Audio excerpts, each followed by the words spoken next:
আমার তরফ থেকে চেষ্টা কোনো ত্রুটি ছিল না এবং আমার চেষ্টায় কেউ কোনো বাধাও দেয় না। আমি বিশ্বাস করি আমার আসামিদায় খালাস পাবে। আমি তো রাজশাহীর প্রতি সাজা চাবো না, সে তো আসামি। আমি তাকে সাজা চাবো কেন? আমি তো তার কথা বিভিন্ন জবানবন্দিতে আমি বলেছি বিভিন্ন সময় যে সে তার নিজেকে বাঁচার জন্য আমার আসামিদেরকে ভর করে নিজে বাঁচার জন্য সেই নিজেকে অ্যাপ্রুভার ডিক্লেয়ার করেছে। ট্রাইব্যুনালের সকল জাজেসকে আমি ধন্যবাদ জানাই যে তারা অতি কষ্ট করে মামলাটা সাক্ষী জবানবন্দি বিভিন্ন সাক্ষীদের কাছ থেকে আমি বিভিন্ন রকমের গুরুত্বপূর্ণ বেশ কিছু তথ্য সাক্ষীর মাধ্যমে আনতে সক্ষম হয়েছি। সব কিছু মিলিয়ে দালালিক সাক্ষ্য সেসব জায়গায় আমি কন্ট্রোভার্সি ক্রিয়েট করার চেষ্টা করেছি এবং বিভিন্ন সময় দালালিক সাক্ষীর উপরেও কন্ট্রোভার্সি ক্রিয়েট হয়েছে বলে আমি বিশ্বাস করি। সব কিছু মিলিয়ে আমি বিশ্বাস করি আমার আসামিদায় খালাস পাবে।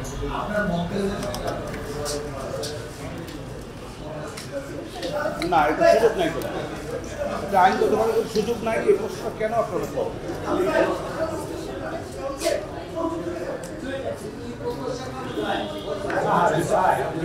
বিচার প্রক্রিয়া আমার দেখা মতে কোনো অস্বস্থতা আমি দেখি নাই, কারণ আমাকে কেউ কোনো রকমের ইন্টারাপ্ট করে নাই, এটা আমি বলতে পারবো। আর এছাড়া কোনো অস্বস্থতা আছে কি না তা আমার জানা।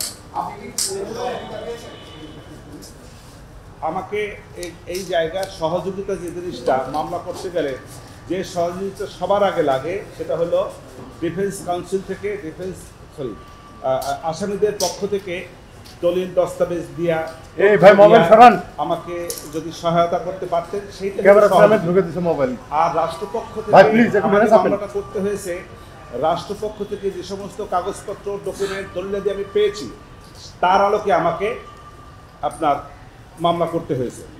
সেইখান থেকে রাষ্ট্রপক্ষ থেকে আমাকে কোনো রকমের ইন্টারাপ্ট করে নাই এবং তারা যথেষ্ট কাগজপত্র যা যা দরকার, যা যা ওনাদের কাছে ছিল নিয়ম অনুযায়ী, আইন অনুযায়ী যে সমস্ত ডকুমেন্টস আমার পাওয়া উচিত সে সবগুলি আমার করতেছে।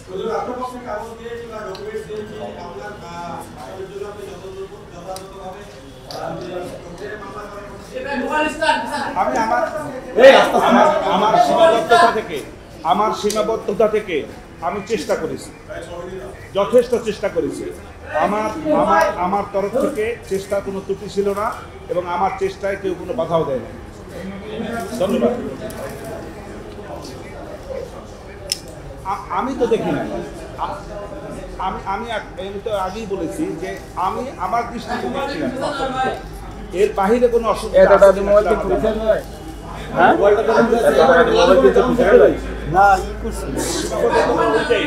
যে আসামি উপস্থিত থাকলে যে সমস্ত সুবিধা পাওয়া যায়, যে সমস্ত ডকুমেন্টারি এভিডেন্সেস হয়তো আমাকে ওনারা দিতে পারতেন, সেই সবগুলি দিয়ে আমি ফাইট করতে পারতাম, সেগুলো তো পারছি না। ওনার তথ্য দিয়ে সাহায্য করতে পারতেছেন। রাষ্ট্রপক্ষ এক জায়গায় এক ধরনের কোনো একটা ঘটনায় তারা যেভাবে বর্ণনা করেছে, এই বর্ণনার বাইরেও হয়তো কোনো বর্ণনা থাকতে পারে, হ্যাঁ পিছনেও কোনো বর্ণনা থাকতে পারে, সেই সবগুলো আমি পাইনি। অতএব এই জায়গাটা থেকে আমার কিছু মানে সীমাবদ্ধতা ছিল। এই সীমাবদ্ধতা আমার ক্লায়েন্টরা অনুপস্থিত আরো ভালো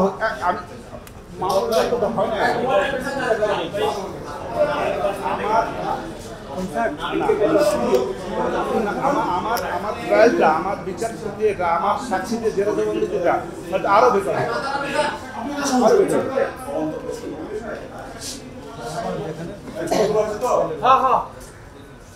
আমি তো রাজশাহীর প্রতি সাজা চাবো না, সে তো আসামি।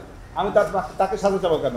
আমি তো তার কথা বিভিন্ন জবানবন্দিতে আমি বলেছি বিভিন্ন সময় যে সে তার নিজেকে বাঁচার জন্য আমার আসামিদেরকে ভর করে নিজে বাঁচার জন্য সেই নিজেকে অ্যাপ্রুভার ডিক্লেয়ার করেছে। এই ক্যামেরা স্টিল এইটা অনেকগুলি যুক্তি আছে, অনেকগুলি যুক্তি আছে। ধন্যবাদ সবাইকে, ধন্যবাদ।